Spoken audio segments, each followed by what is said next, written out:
The next session will be chaired by Stefani Hoffman. You have the program on the conference page. And I'm going to now hand over to Stefani. I hope she's back from the break. Stefani? Yeah. Hi, I'm here. Okay. Good.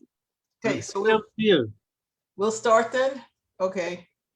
So welcome everybody to session 2, the port city, where we look at the influence of structural elements and infrastructure as opposed to theory in the life of the city.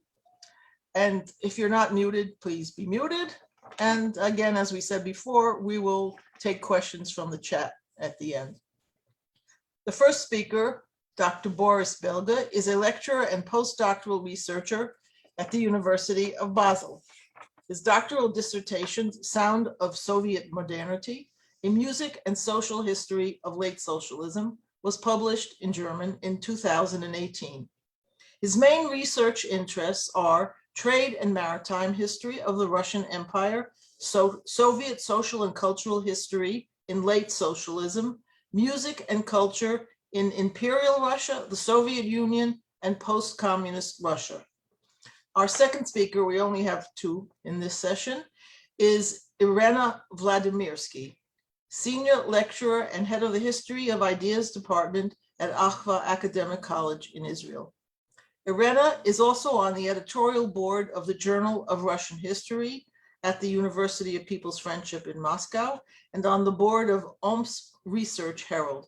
Her research interests are modern Jewish and Russian history, Russian and Soviet encyclopedias, and knowledge management in totalitarian states.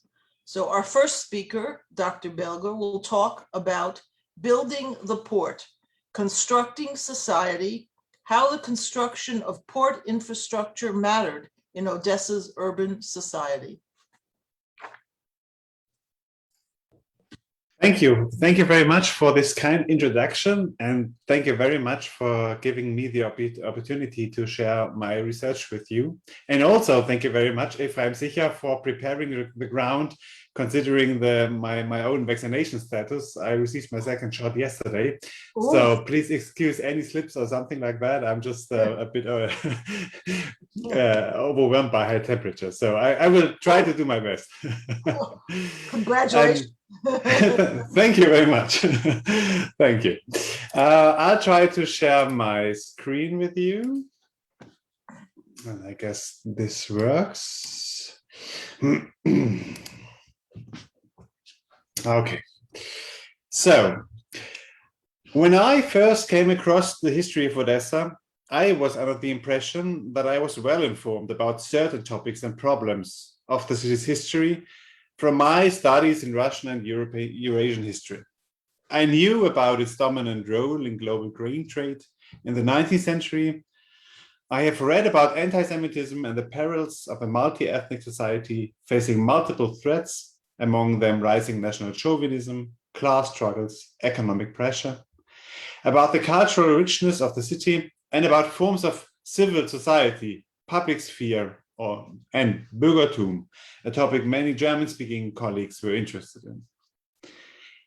In my search for fresh approaches to Odessa's history, I wanted to contribute to this vast and rich body of established research by looking at Odessa's history from the newly renewed interest in economic and global history.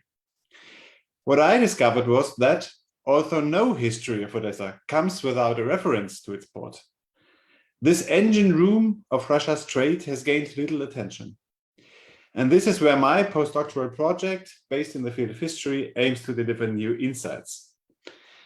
Key factors in my approach will include the port's status as important imperial infrastructure, reliant on the allocation of resources by the imperial center, and simultaneously vital to the empire's economic microstructure and its part in the ever closer network of port cities that emerged in the global 19th century. In a first step, I reconstructed the port's building history using several descriptions and plans from its beginnings in the late 18th to the last construction works in imperial times in the 1910s. These plans, some of which you can see here, however, do certainly miss an important factor. The lack of humans is obvious. In my talk today, I will try to connect these dots.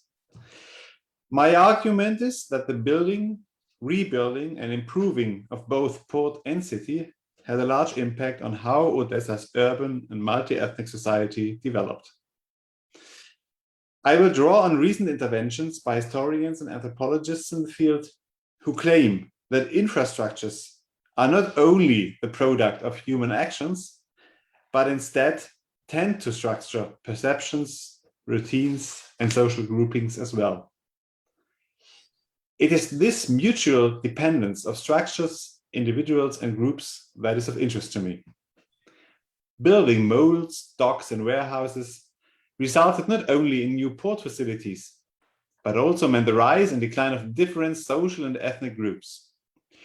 Debates on the insufficiency of the port and visions for its future illuminate borders between different groups in the city, sometimes across typically assumed divisions, the center and the periphery.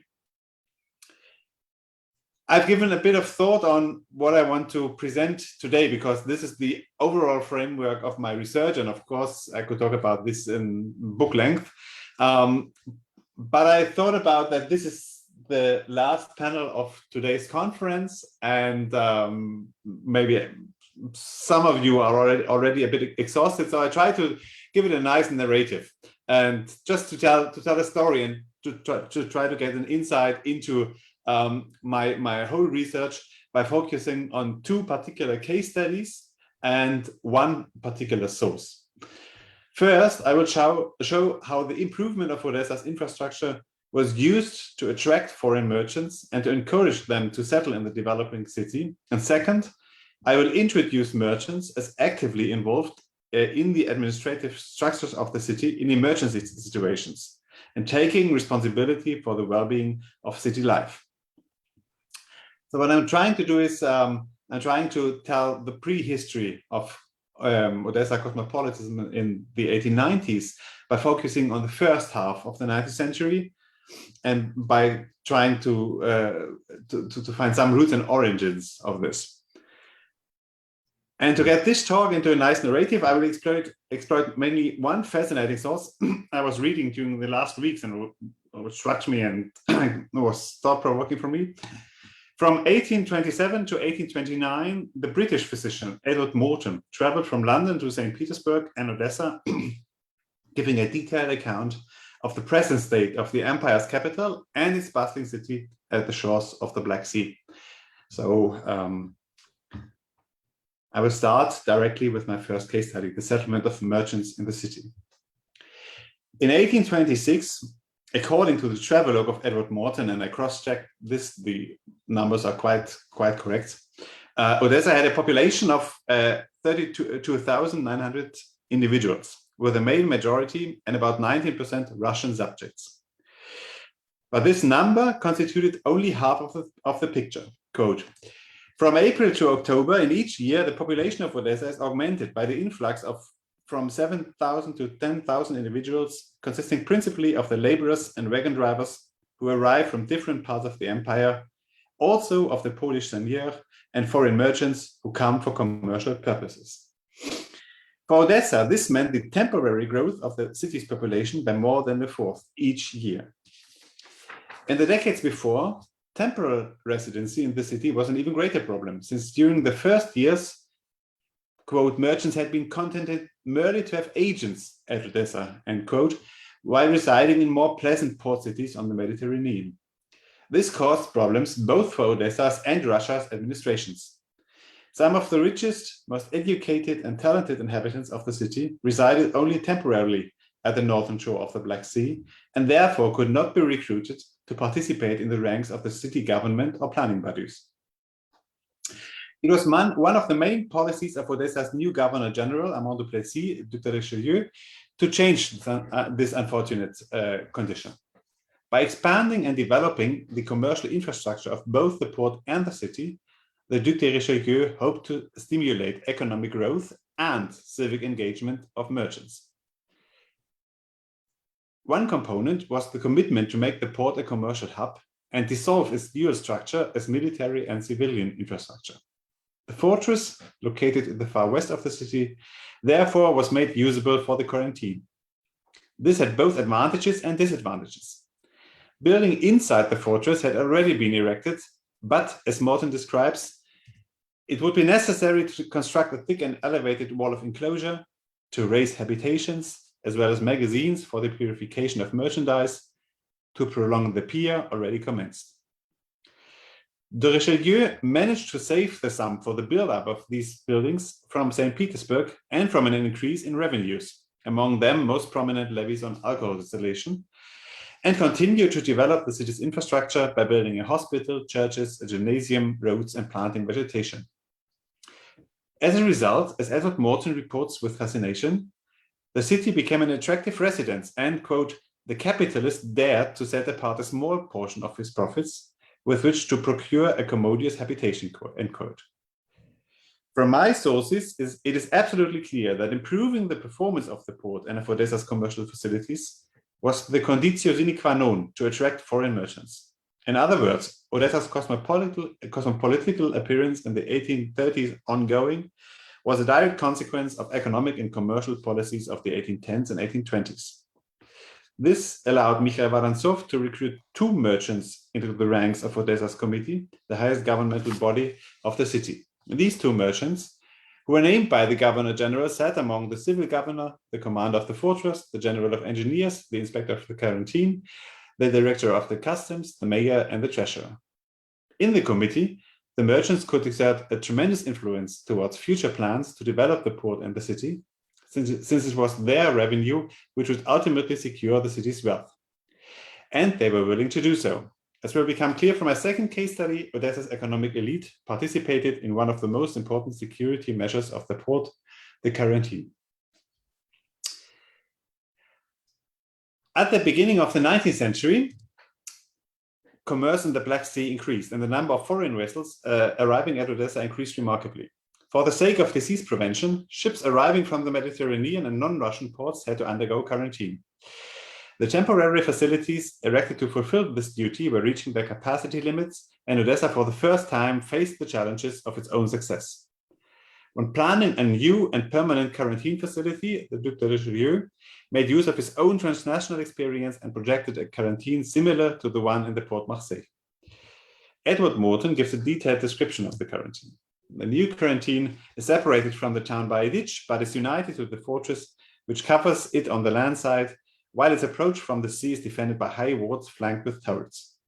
The advantages of the new quarantine consist in more commodious lodgings for passengers, magazines for the reception and purification of merchandise, the facility of completely isolating persons affected with the plague by placing them in an enclosure surrounded with 3 walls, conversation galleries for the use of sailors and others in quarantine.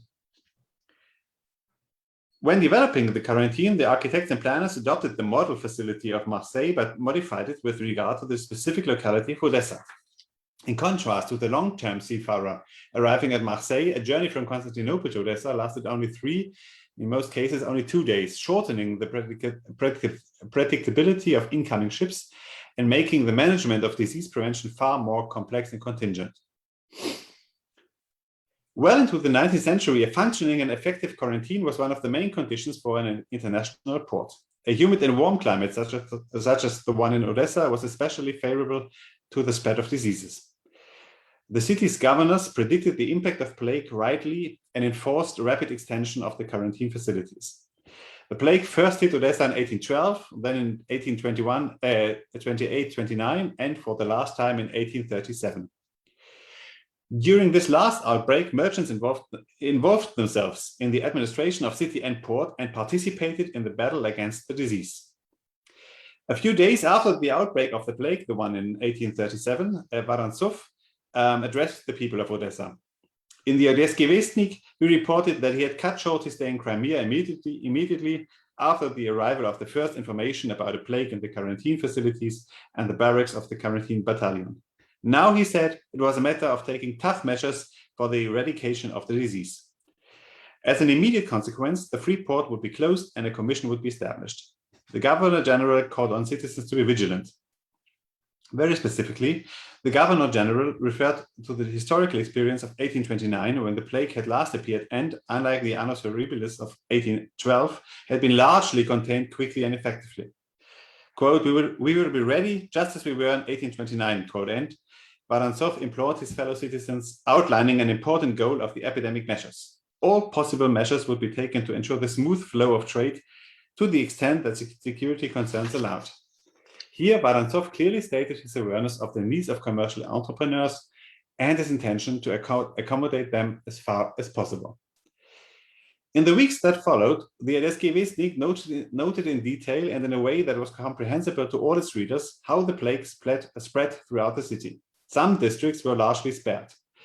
The Moravanka neighborhood and its slightly more than 11,000 inhabitants were exposed to repeated outbreaks due to its socioeconomic structure and peripheral location, so that the city council decided at the end of November to systematically comb through the neighborhood in a large-scale operation. For this purpose, the neighborhood was divided into 20 sections consisting of 50 to 65 houses. These sections were now presided over by a commissioner acting on a voluntary basis, who in turn had one or two helpers. A list of the commissioners involved in the action reveals the very high degree of participation of Odessa merchants. The list of names included not only people of Russian origins, but also Greeks, Jews, Germans, and Armenians. Thus, the fight against the plague was led not only by actors on the side of the state administration, but also merchants who, faced with the existential threat to their own trade relations, spent time, money, and effort to participate in the fight against the disease. As a silent reserve, they were available to the urban community in times of need. This episode shows that during times of crisis, Odessa's authorities used their power to intervene in the spatial structure of the city. The imminent threat of an epidemic forced the government to draw borders around the city's districts, to separate its citizens, and to counter-control each individual who posed a risk of spreading the disease. This activity was not forced upon Odessa's economy by bureaucrats and politicians, but was in their own interest. Merchants and entrepreneurs engaged themselves in the combat against the plague in order to achieve a state of normalcy in the port as soon as possible. Their motivation was trade-driven. So I'm coming to some final words and a conclusion. This talk argued that the port of Odessa helped to shape the spatial and social structure of the city. An effective, booming hub of trade attracted financially strong and well-educated foreigners to settle in Odessa, at least as much as a liberal immigration law. Once settled, foreign merchants started to take an active role in the city's administration and develop visions for the future development of the port. As part of the inner circle around the Governor General, they were able to mold urban policy and became important and influential figures in Odessa's history. One might argue that this finding was true for many, if not most, port cities. However, I would counter that it was the specific location of Odessa inside the empire's political and economic framework which allowed this development, with unforeseen consequences in the second half of the 20th century. The region of New Russia, and Odessa as one of its two centers, Yekaterinoslav being the second, was specifically designed as a model region for the empire where new practices of political, economic, and social life could be tested. During the first decades, the region was designated to attract foreign settlers who then enriched the empire's multi-ethnic diversity. Additionally, the state renounced to enforce its own laws against serfs who fled from their clot, which gave the region a wild south appearance. The center refrained from exerting too much influence on the region's development and encouraged the regional administration around the Governor General and its inhabitants to take their destiny into their own hands. So it was both a neat and a welcome side effect that building the port helped to structure Odessa's society, making her more multi-ethnic and socially diverse than many cities of the Russian Empire. In a later stage, my research will focus on the last decade of Odessa's 19th century. Although my findings here are only preliminary, I would suggest that the port continued to structure Odessa's society, although in a completely different way. With the onset of the steam age, the volume of trade increased exponentially in the world's main ports, among them Odessa.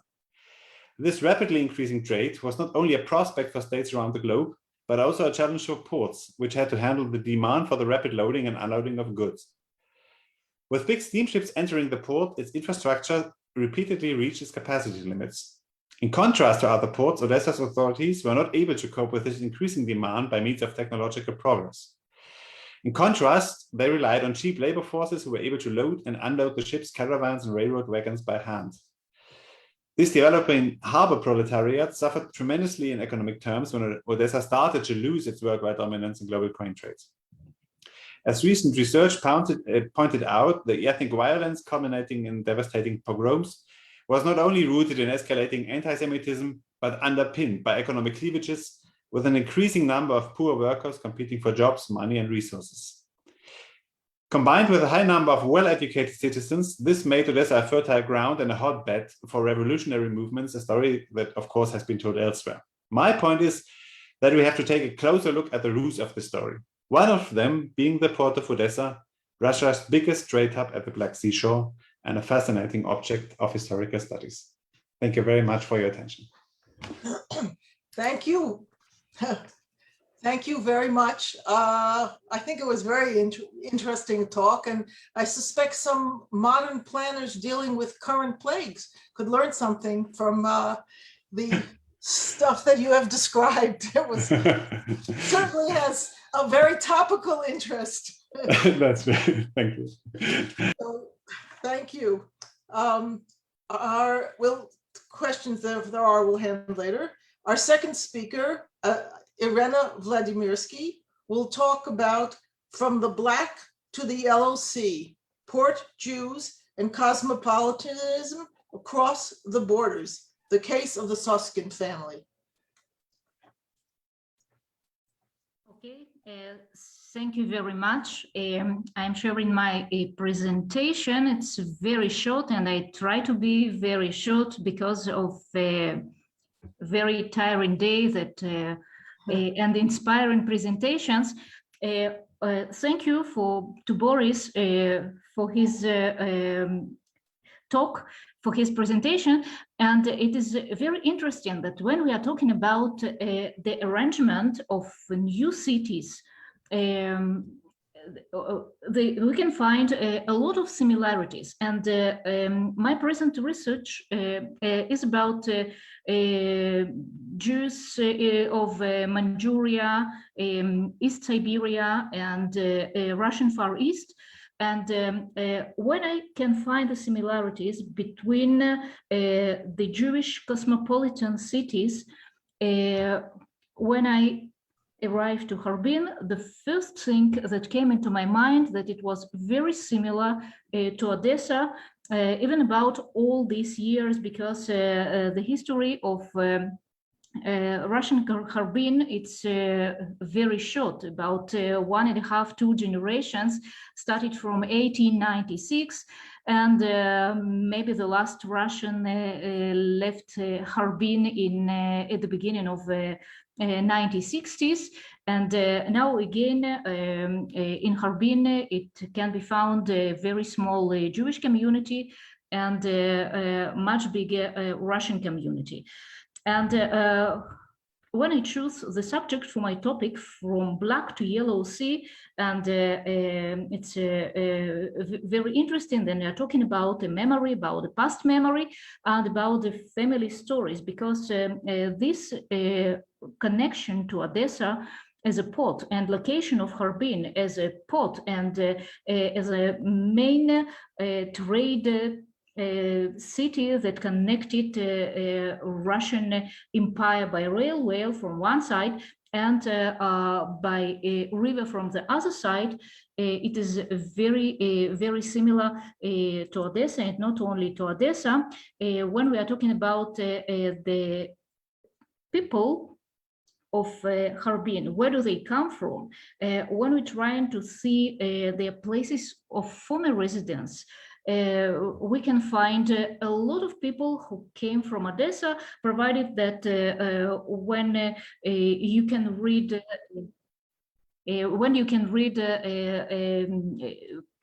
Harbin Russian language press or foreign travelogues, we can find a lot of things that connect Odessa to Harbin, that you can find a shop that was called Odessa, and the publishing house that is a branch of one Odessa publishing house.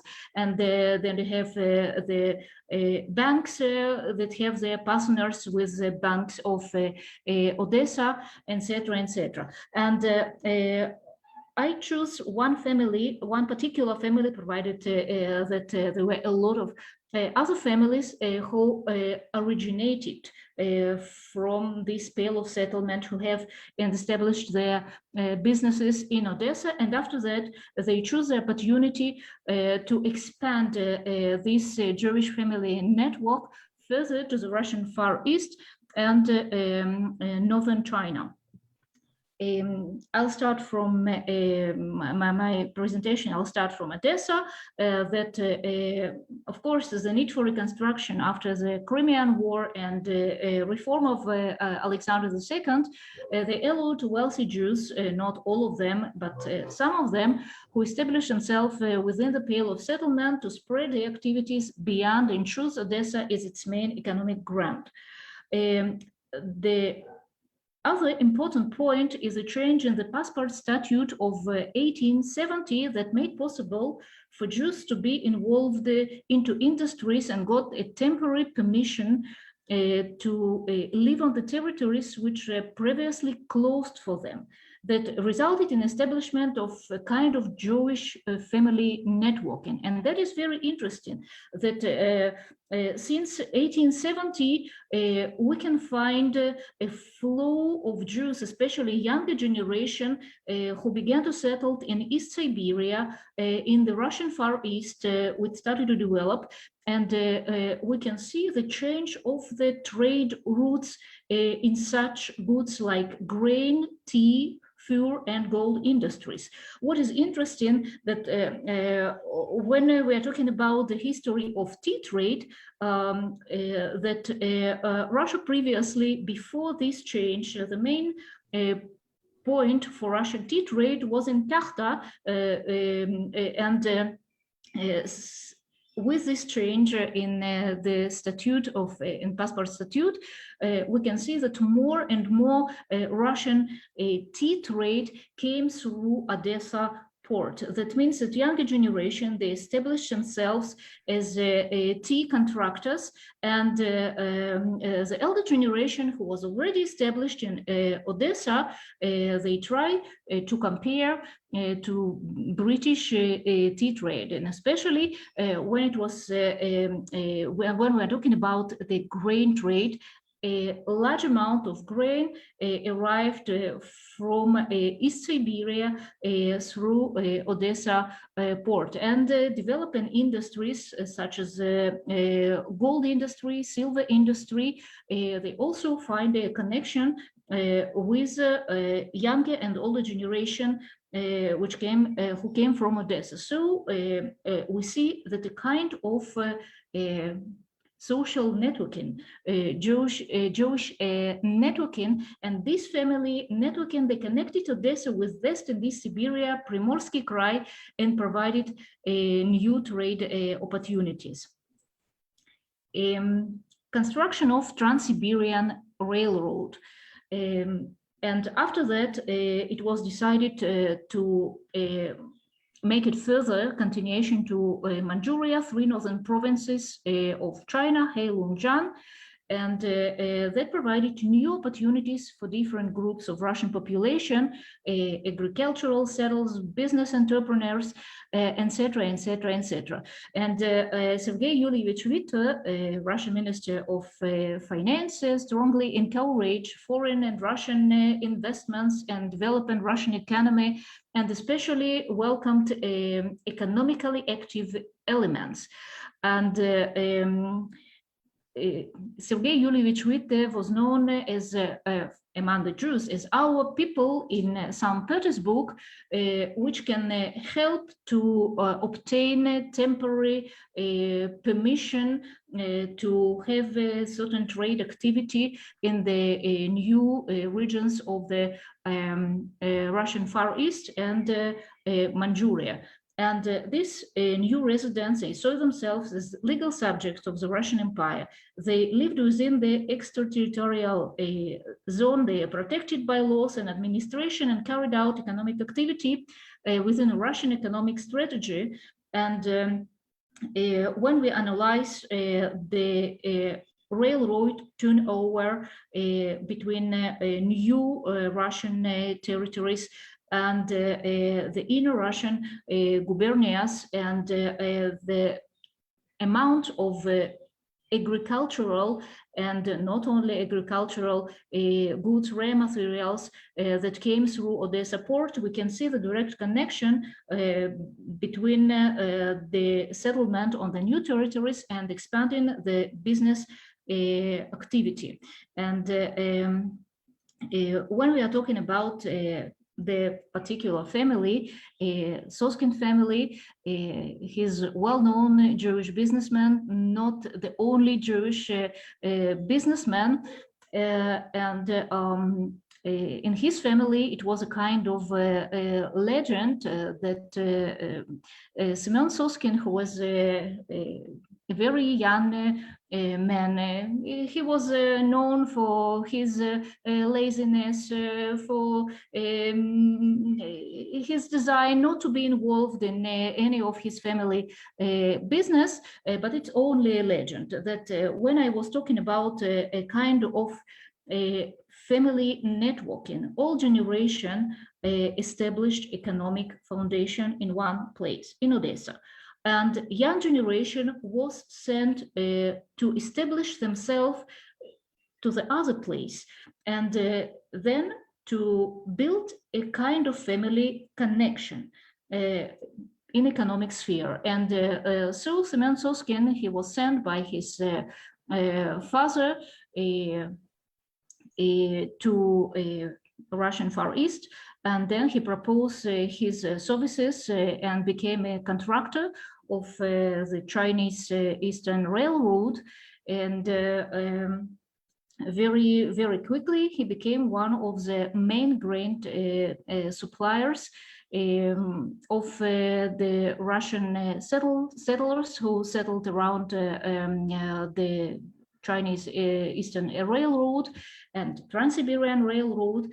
And Odessa, he signed contracts. And what is interesting that the situation in Odessa, revolution of 1905 and Jewish pogroms, his family, his brothers joined him in Harbin, provided that his father stayed in Odessa, and there it was established a family business, Semyon Soskin and Koro, with three Soskin brothers. And of course, they used every opportunity which was only available on the eastern border of the Russian Empire, like Russo-Japanese War, that brought many challenges and provided additional opportunities for Harbin economic community with timber trade, coal trade, grain trade, tinsmith, beverages, and the new very popular product which we use as healthy food nowadays, soybean goods, that Soskin brothers, like some other Jewish families, they were pioneers of soybean products that became available to Western markets through Odessa port. It was available in France and Great Britain, and later through Sungari River, which was as wide as a sea. And Harbin was located on the shore of Sungari River, and it is connected to Trans-Siberian by Chinese Eastern Railroad.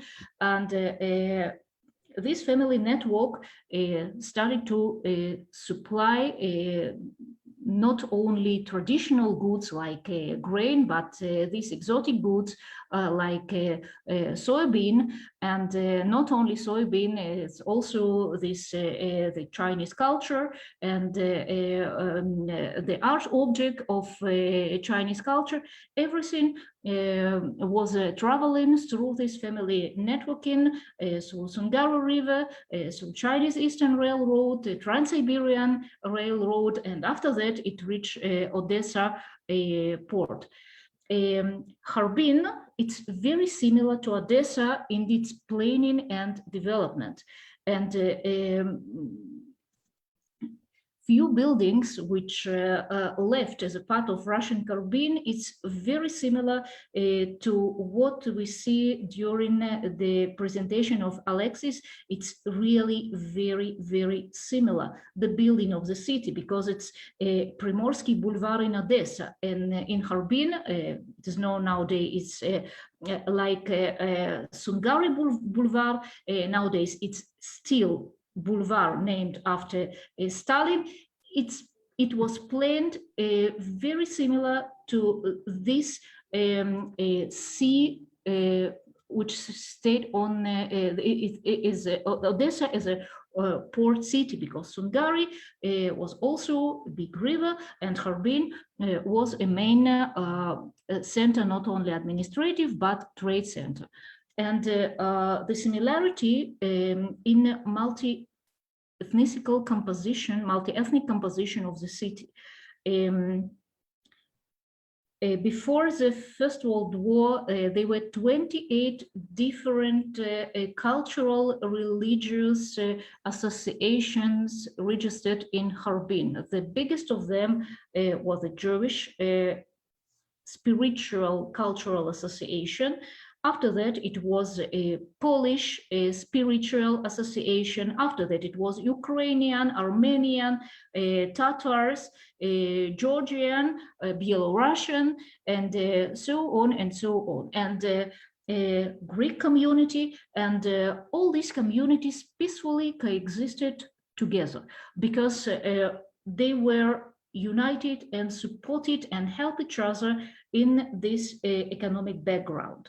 And then I checked this Odessa connection between other communities, not only representatives of Harbin Jewish community, but Greek community, Armenian community, and this is the same family networking that the old generation stayed in Odessa, and younger generation built themselves in Harbin.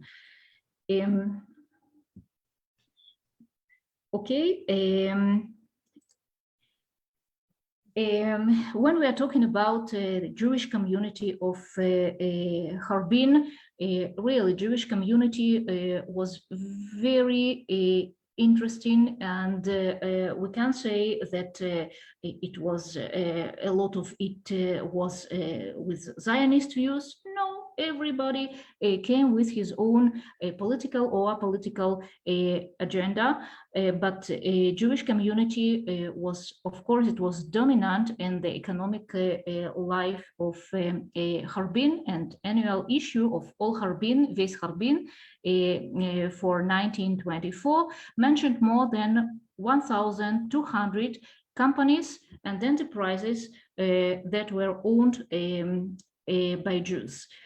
Simeon Soskin, Isaac Soskin, and Nahum Soskin, who were partners in Simeon Soskin and Co., they were owners of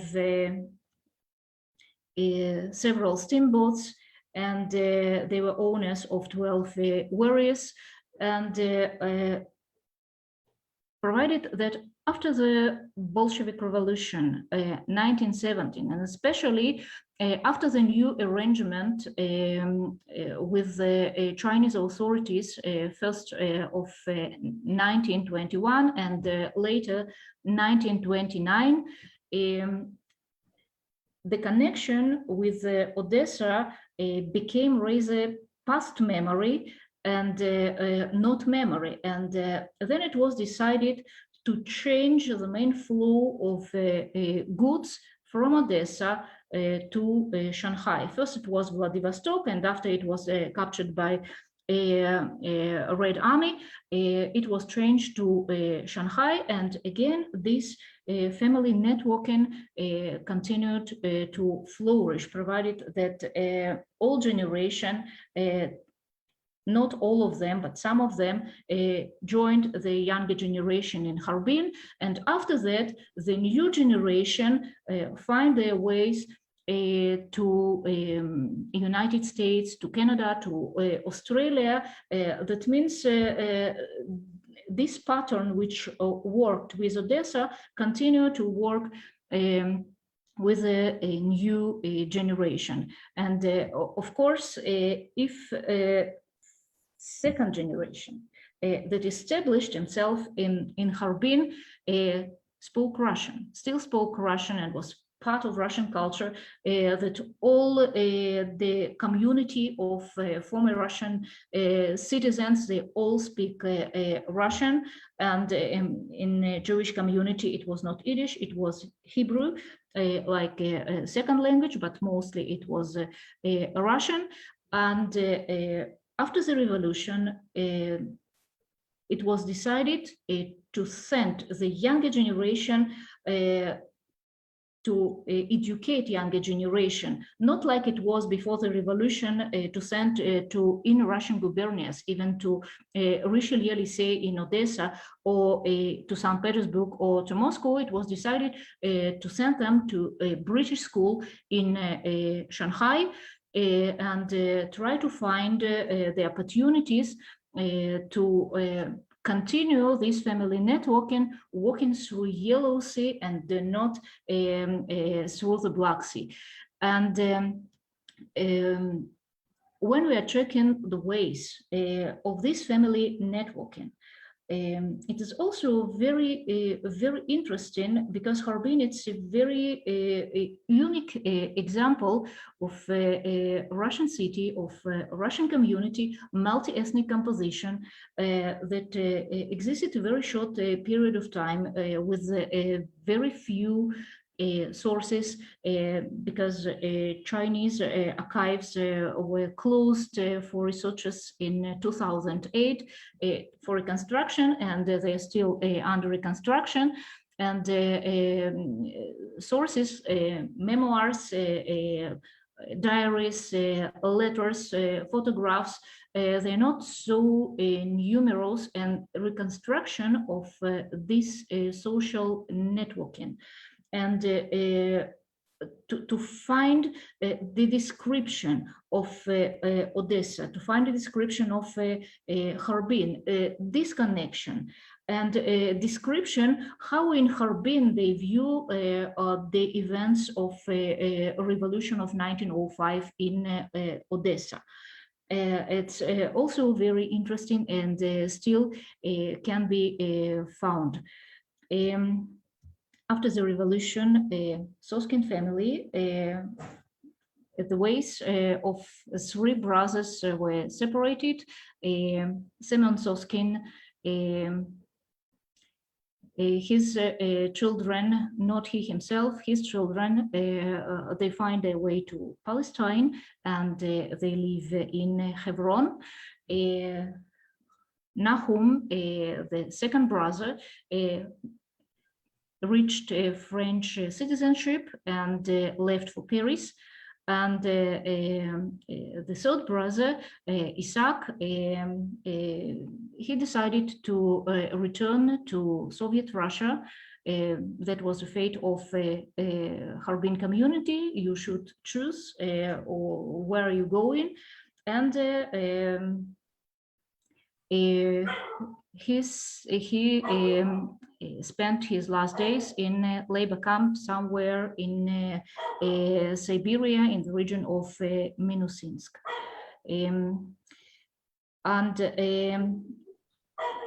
If I want to conclude my short presentation, I would like to say that it is very interesting a case study of Harbin, a Jewish family networking, and a search for economic opportunities, and this connection with such port city as Odessa. Many families, many Jewish families came from Odessa to new regions of the Russian Empire, but still this connection existed at least for 20 years, even several years after the Bolshevik Revolution. Thank you very much.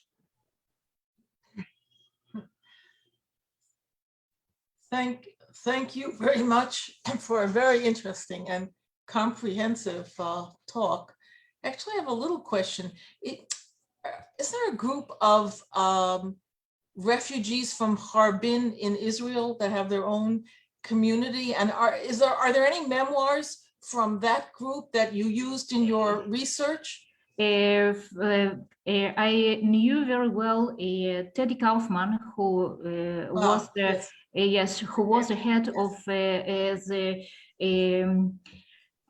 and he wrote Jewish resident community in Israel, and I know very well the kind of archive they have. It's not an archive because Teddy Kaufman, he was a secretary of Harbin Rabbi Rav Kisilov, Avram Kisilov, for 20 years, and he left Harbin in 1953, and he was not allowed to take anything with him. That's the problem. That means that even this journal that they publish, Jewish Life, Еврейская жизнь, it was published in Harbin, they do not have all the issues of this journal. And then I wanted to reconstruct the story of the Jewish community. I should do it in Moscow libraries, here in Israel, in National Library of Israel, and in Paris they have several issues, even periodicals, and of course it's a famous Prague archive. That in Prague archive they have practically everything what can be available about the story of Jewish community of Harbin. Thank you. That's very interesting. Now we have one question in the chat from Mira to Boris Belga. In memoirs, there is the narrative of Odessa's port, an ideology competing with neighboring Nikolaev port, and absent ideology. This is to Boris. Does this appear in his material? So Boris, if you could please address this question. Thank you. I do not see the question in the chat, so I'll try to remember it. The question is about Nikolaev and Odessa as as competing projects. Yeah, Absolutely.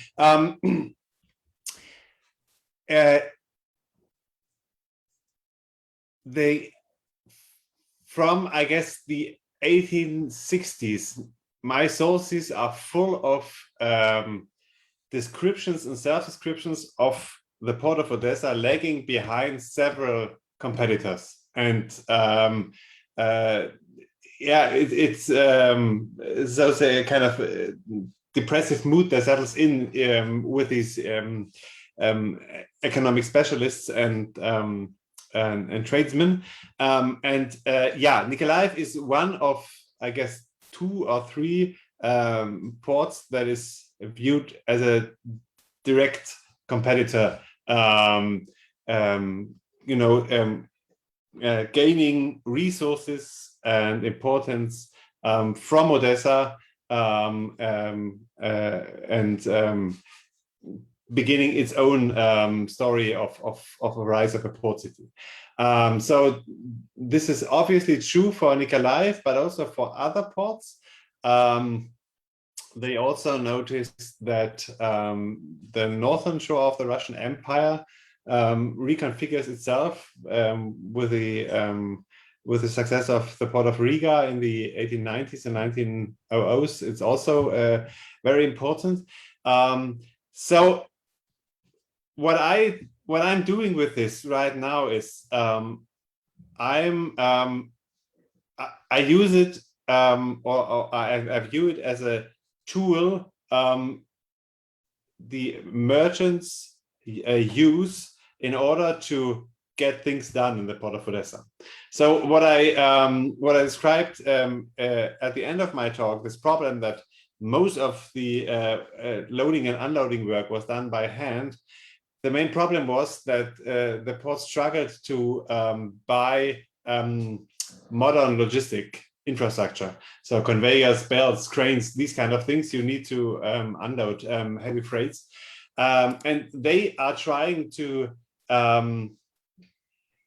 and they are trying to get this, and so they use this as to frame their demand for these. So now the second problem is that Nikolaev is attributed as a port city which gained direct attention from St. Petersburg, and therefore was imagined as a Russian port, right? And which allowed the port to develop itself without the problems and challenges of a multi-ethnic port city in the 1870s and 80s, when this was also viewed by some, at least Russian nationalists, as kind of a problem of this city, as far as I understand. So this is another perspective. The main problem is, this is something I have researched elsewhere, that Odessa lagged behind because the connection to the railroad network was not so was insufficient in some ways, and Nikolaev was better connected and therefore was able to gain shares in global grain trade rather quickly. So these are many aspects contributing to the same point, I guess. In the 1880s and 90s, people in Odessa start wondering about what happened here. Why is our city and our port in decline while others are rising? And this is something which is very important for me. Yeah. So now I have some questions to Irena. There are two, so I'll give you both of them. Question from Svieto, whether there is documentation of Soskin's philanthropy in Odessa or elsewhere. And the second question, can you say a few words about port Jews as a transnational phenomenon? For example, the Baghdadi Jews of Mumbai, who also acculturated to the imperial culture, the British or the Bund. So those are two questions. And okay, we'll start with that. So Irena, can you please? Okay, as for Baghdadi Jews, it's also very interesting when I comparing Harbin and Shanghai, because Baghdadi Jews are very active in Shanghai. And it's also understandable because Shanghai, it was not only multi-ethnic, but still a Russian multi-ethnic city. It was international multi-ethnic city. And the same communities that we can find in Harbin, we can find in Shanghai, provided that in Shanghai, it was a consulate. It was a British quarter with a British consulate. It was a French quarter with a French consulate. And the trade activity of Baghdadi Jews was much more easier in Shanghai than in the other cities along the Chinese Eastern Railroad. And especially it was visible after the partition of influence over Chinese Eastern Railroad of 1921 between Soviet authorities and the Chinese authorities. And Shanghai, it was under the protection, still under the protection of so-called international forces, British and French. And the economic activity of Baghdadi Jewish community was flourishing during 20th of the 20th century. The other question about is it possible to trace the philanthropy not only of Soskin family but the other family? Of course, it's possible to trace, and it's very difficult, but it's possible using the memoirs, using the fragments of Harbin Jewish Community Archive, because it was an archive, at least it was a very, I say that it was a archive that was established and kept by Yaakov Frieser, who was the treasurer of Harbin Jewish Community till his death of 1932. And at least certain fragments of this archive can be found around different sources. They were cited by members of the Jewish community. Is in memoirs, it's in correspondence, but I suppose that a lot of documents concerning the this family network and philanthropy, not only reconstruction of this Delovaya or Birzhevaya Ulitsa, which is a tourist attraction of Harbin, that this archive was simply or destroyed, or well, it is due to this or that reason, because it's about property, it's about money. And China is a communist state, and when you open this archive, you create a precedent to ask and demand to return your property. And a lot of Jewish property, you can see it's visible, like, for example, a modern hotel, which is still a hotel and attraction, which was owned by Simeon Kasper, also a Jew. You know that it is, there is a documents, but these documents and the right of owners' right, they're still under, well, they are banned by Chinese authorities. It's practically impossible. But this charity, you can see it.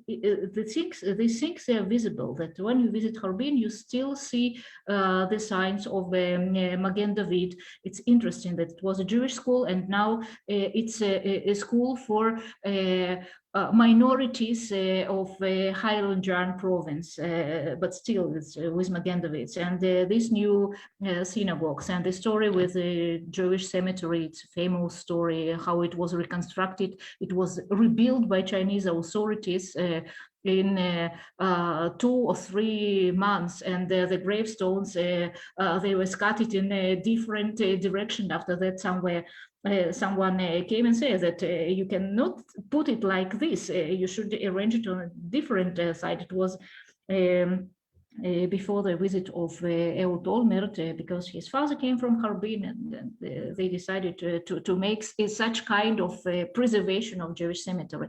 And then it was a short period, then the city archive of Harbin opened, and at least I succeeded to get several materials. And of course, everybody who wants to research this history of Jewish communities of China, of course, it's Russian, because Jewish community speak and write, and well, was very connected to its Russian roots.